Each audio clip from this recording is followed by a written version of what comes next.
101 pound cake তৈরি করা কিন্তু এত সহজ কথা নয়। যেখানে আমরা বাসার মধ্যে 2 পাউন্ড 4 পাউন্ড কেক তৈরি করতে হিমশিম খেয়ে যাই, সেখানে নোয়াখালীতে এই প্রথম আমরাই পেরেছি 101 পাউন্ড কেক তৈরি করতে। এত বড় একটা কেক তৈরি করেছি আমরা কেন, আর কি করেছি এত বড় একটা কেক, সেই জার্নিটা আজকে আপনাদের সাথে শেয়ার করব। হ্যালো এভরিওয়ান, আসসালামু আলাইকুম। আমি ফারহানা ডলি চলে আসলাম ফারহানাস ডায়েরি থেকে আপনাদের জন্য লং ব্লগ ভিডিও নিয়ে। ভিডিওটা একটু বড় হইলেও আশা করি আপনাদের কাছে খারাপ লাগবে না, কারণ আমি আপনাদের সাথে একটা সুন্দর ব্লগ ভিডিও শেয়ার করতে যাচ্ছি, যেখানে আমরা বিশাল বড় একটা কেক তৈরি করেছি। আর এই কেকটা তৈরি করে আমরা কি করেছি সবটা আপনাদের সাথে শেয়ার করব। তো সকাল সকাল আমি রেডি হয়ে বের হয়ে গেলাম, আর আমি বের হয়েছি 9:30টার সময়।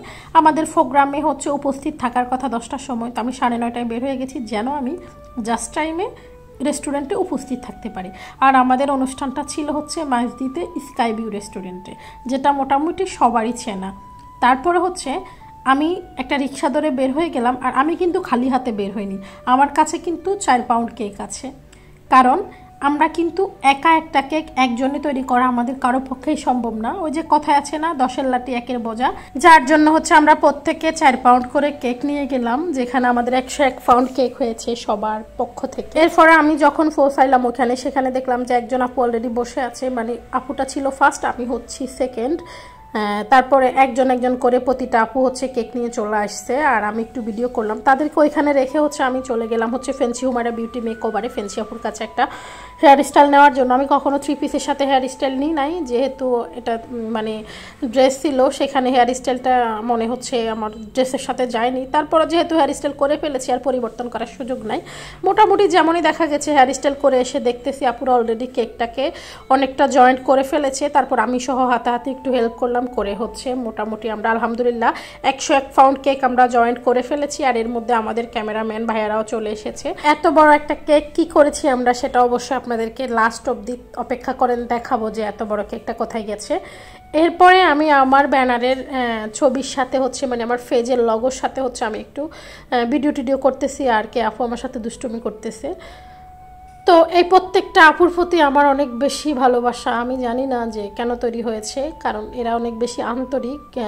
এদের সাথে এমনভাবে মিশেছি বা তারা আমার সাথে এমনভাবে মিশেছে, মনে হয়নি যে আমি কোনোদিন কাউকে চিনি না বা তারা আমাকে আমার রক্তের কেউ না, বা মানে এর আগে কখনো পরিচয় ছিল না এদের সাথে, আমার এরকম মনেই হয়নি।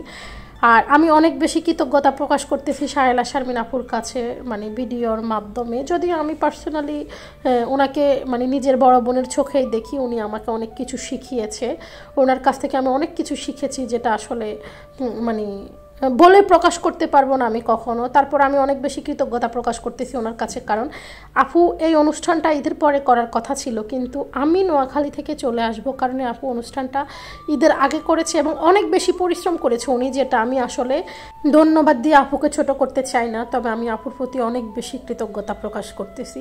আপু এই অনুষ্ঠানের কারণে অনেক বেশি পরিশ্রম করেছে, আপুর অনেক বেশি কষ্ট হয়েছে আমি জানি। তারপর যেটা উনি মানে ঈদের পরে করলে হচ্ছে আপুর অনেক বেশি হয়তো উপকার হইতো, বা আপু সব কিছু প্রস্তুতি নিতে পারতো, কিন্তু হুটহাট করে ঈদের আগে এরকম এত বড় একটা অনুষ্ঠান হাতে নেওয়া, এত বড় একটা দায়িত্ব হাতে নেওয়া অনেক বেশি পরিশ্রমের। আপু এক হাতে অনেক কিছু সামলে নিয়েছে শুধুমাত্র আমি চলে আসবো কারণে। আর আমার মতো এত ক্ষুদ্র একজন মানুষকে এত বেশি গুরুত্ব দিয়েছে, বা আমি এত বেশি গুরুত্ব পেয়েছি যা আসলে বলে প্রকাশ করা যাবে না। তো এর মধ্যে হচ্ছে আমাদের গেস্টটা চলে আসবে কারণে আমি হচ্ছে টেবিলটা একটু পরিষ্কার করে দিচ্ছি, যেন দেখতে একটু সুন্দর লাগে। এগুলা অন্য কিছু না, জাস্ট আমাদের কেক যে ডেকোরেশন করেছি কেকের ক্রিমগুলো শুকিয়ে এইভাবে লেগে আছে। আর কে আপু আমার সাথে মজা করতেছিল যে চলে যাওয়া এখান থেকে, আমাদের টেবিল ক্লিন করে দিয়ে যাও।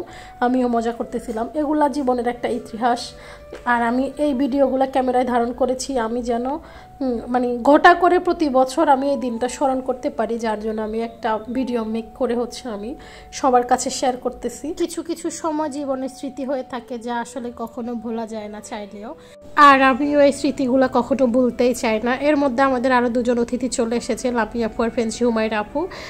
আমাদের সাহেলা শারমিন আপুর জন্য গিফট আর ফুল নিয়ে চলে এসেছে, ওনারাও আমাদের ইনভাইটেড গেস্ট ছিল। তারপরে হচ্ছে আমি পিছনের সব আপুদেরকে একটু করে ভিডিও করে নিচ্ছি, যেন আমার ভিডিও থেকে কোনো আপুরাই মিস না যায়, প্রোগ্রামে যত আপুরা ছিল। তারপর আমাদের এখানে প্রধান অতিথি বিশেষ অতিথি সাহেলা শারমিন আপু বা আমরা কিছু আপুরা কিছু বক্তব্য রেখেছি। ইনি দিয়ান ভাইয়া, আমাদের নোয়াখালীর একজন ফুড ব্লগার, আমার খুব পছন্দের একজন মানুষ। আমি কিন্তু ওনার প্রতিটা ভিডিওই দেখি, আমার ভালো লাগে, অনেক সুন্দর ভিডিও করে ভাইয়া। তারপর আমাদের হোস্টিং করে একের পর এক কে বক্তব্য রাখবে বা কে কী বলবে সব কিছু বলে দিচ্ছে। তো সাহেলা শারমিন আপু কিছু কথা বলেছে, আমি ক্যামেরা ধারণ করছি, কিন্তু আমার সময় না, আমি ক্যামেরা ধারণ করতে ভুলে গেছি যে আমি কি বলেছি। যাই হোক, সেটা নেওয়া হলো না, আমার ভিডিওটা এমনি অনেক বেশি বড় হয়ে গেছে, যেহেতু সারাটা দিনের অনুষ্ঠান, আসলে 8-10 মিনিটও আর আমাদের পুরো আনন্দটা শেয়ার করা যাচ্ছে না বা পুরো জার্নিটা শেয়ার করা যাচ্ছে না।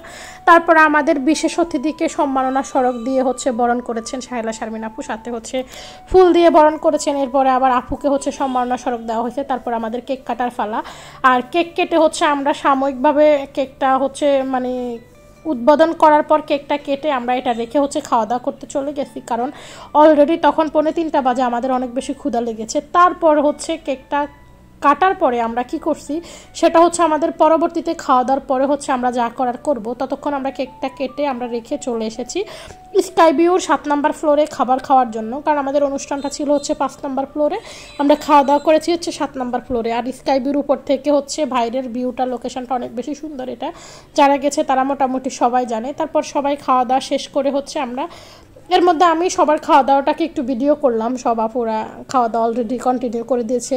আসলে সবারই ক্ষুধা লেগে গেছে, যেহেতু অনেক বেশি টাইম লেগেছে আমাদের সব কিছু গুছায় উঠতে, আবার সাথে বাচ্চারাও ছিল। তো খাওয়া দাওয়া শেষ করে আমরা সবাই মিলে কেক ভাগাভাগির কাজে লেগে গেলাম।